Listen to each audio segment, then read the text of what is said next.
Di sebuah desa terpencil yang nyaris tak tersentuh oleh perkembangan zaman, terdapat sebuah tempat yang selalu dihindari oleh warga setempat. Desa itu sendiri tidak terlalu besar, hanya terdiri dari beberapa puluh rumah yang berjajar sederhana, dengan jalan tanah yang menjadi satu-satunya akses keluar masuk. Di siang hari, suasana desa terlihat tenang dan damai, namun ketika malam tiba, suasananya berubah drastis menjadi sunyi dan menekan.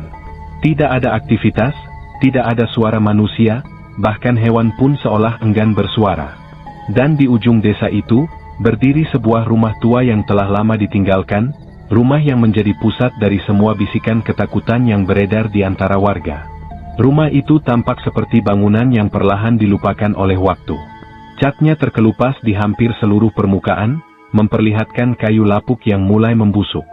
Jendela-jendelanya pecah, meninggalkan lubang hitam yang tampak seperti mata kosong yang terus mengawasi siapapun yang mendekat. Pintu depannya tidak pernah benar-benar tertutup, selalu terbuka sedikit, bergoyang pelan ketika angin malam berhembus. Tak ada yang tahu pasti siapa pemilik terakhir rumah itu, atau sejak kapan rumah itu ditinggalkan. Namun satu hal yang pasti, tidak ada satupun warga yang berani mendekat, terutama setelah matahari terbenam. Konon, setiap malam, tepat ketika jarum jam menunjukkan pukul 12, dari dalam rumah itu terdengar jeritan panjang yang membuat siapapun yang mendengarnya merasa tidak nyaman. Jeritan itu bukan seperti suara manusia biasa. Ada sesuatu yang aneh, sesuatu yang salah. Beberapa warga yang pernah tanpa sengaja mendengarnya mengaku bahwa suara itu terasa seperti menembus telinga dan langsung masuk ke dalam kepala, berputar-putar tanpa henti, membuat mereka tidak bisa tidur berhari-hari. Bahkan ada yang mengatakan bahwa setelah mendengar jeritan itu, mereka mulai melihat sesuatu yang tidak bisa dijelaskan, bayangan hitam yang bergerak di sudut mata, atau sosok yang berdiri diam di kejauhan. Aku, Ardi, datang ke desa itu tanpa mengetahui seberapa dalam kegelapan yang tersembunyi di sana. Tujuanku sederhana, mendokumentasikan bangunan terbengkalai untuk sebuah proyek visual. Aku sudah terbiasa dengan tempat-tempat sepi dan menyeramkan. Rumah kosong, gedung tua, bahkan rumah sakit terbengkalai bukanlah hal baru bagiku. Namun desa ini terasa berbeda sejak pertama kali aku menginjakkan kaki di sana. Ada suasana yang tidak bisa dijelaskan dengan logika, semacam tekanan halus yang membuatku merasa selalu diawasi, bahkan saat berada di tempat terbuka. Hari pertama di desa itu berjalan biasa saja. Warga terlihat ramah, meskipun tidak banyak bicara. Mereka menjawab pertanyaanku seperlunya, tapi setiap kali aku menyebut tentang rumah di ujung desa, ekspresi mereka berubah. Ada yang langsung mengalihkan pembicaraan, ada yang hanya tersenyum kaku, dan ada juga yang dengan jelas memperlihatkan rasa tidak nyaman. Aku mencoba menggali informasi lebih dalam, namun hasilnya selalu sama, tidak ada yang mau membicarakannya secara terbuka. Malam harinya, aku duduk di sebuah warung kopi kecil yang menjadi satu-satunya tempat berkumpul di desa itu. Di sana, aku melihat seorang lelaki tua duduk sendirian di sudut ruangan. Ia tampak berbeda dari yang lain. Tatapannya tajam, seolah bisa melihat sesuatu yang tidak terlihat oleh orang lain. Entah kenapa, aku merasa dia tahu sesuatu. Aku memberanikan diri untuk mendekatinya dan mulai berbicara. Awalnya ia tidak merespons. Namun setelah beberapa saat, ia akhirnya menatapku dan bertanya pelan, apakah aku datang untuk rumah itu? Aku mengangguk tanpa ragu. Ia menghela napas panjang, lalu berkata, rumah itu tidak kosong.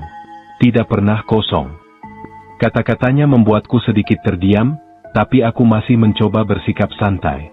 Aku bertanya apa maksudnya, namun ia tidak langsung menjawab.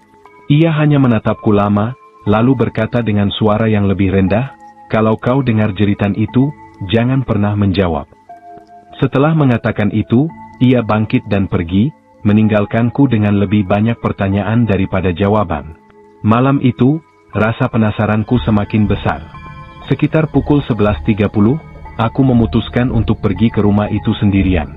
Aku membawa senter dan kamera, berniat merekam kondisi bangunan tersebut. Jalan menuju ujung desa terasa lebih panjang dari yang seharusnya. Suasana semakin sunyi, dan suara jangkrik yang sebelumnya terdengar perlahan menghilang. Udara terasa dingin, tidak seperti dingin biasa, tapi lebih seperti sesuatu yang merayap perlahan ke dalam tubuh. Ketika akhirnya aku melihat rumah itu, langkahku melambat. Ada sesuatu yang membuatku ragu untuk mendekat, namun rasa penasaran mendorongku untuk terus maju. Aku berdiri beberapa meter dari pintu, menatap bangunan itu yang tampak lebih menyeramkan dari yang kubayangkan. Tanpa banyak berpikir, aku melangkah masuk. Begitu melewati ambang pintu, suasana langsung berubah. Udara di dalam terasa lebih berat, lebih pekat. Bau lembab bercampur dengan sesuatu yang tidak bisa kujelaskan memenuhi hidungku. Lantai kayu berderit keras setiap kali aku melangkah, seolah memperingatkanku untuk berhenti.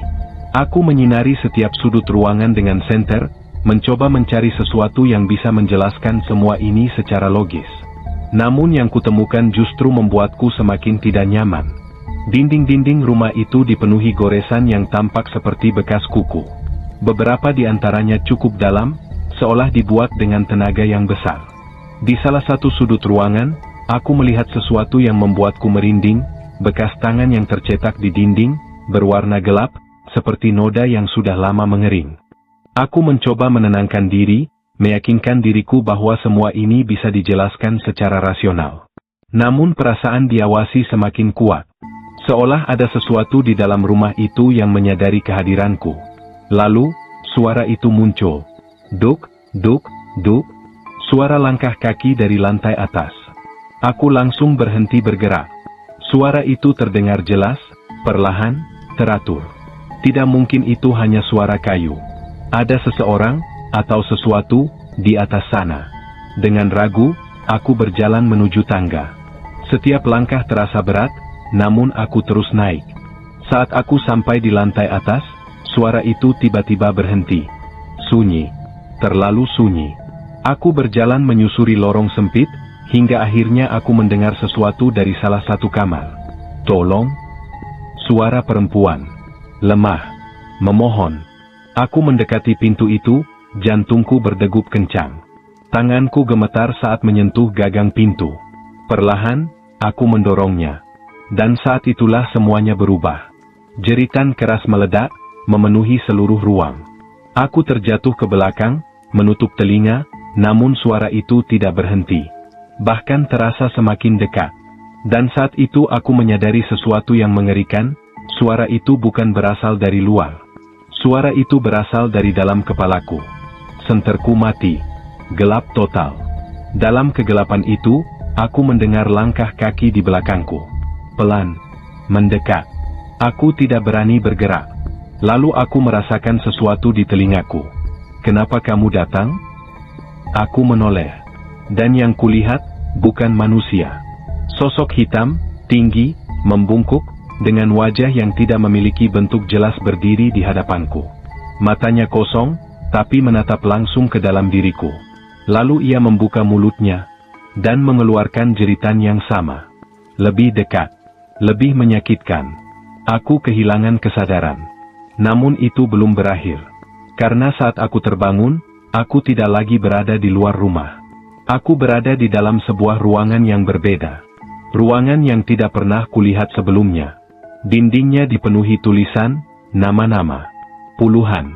Mungkin ratusan.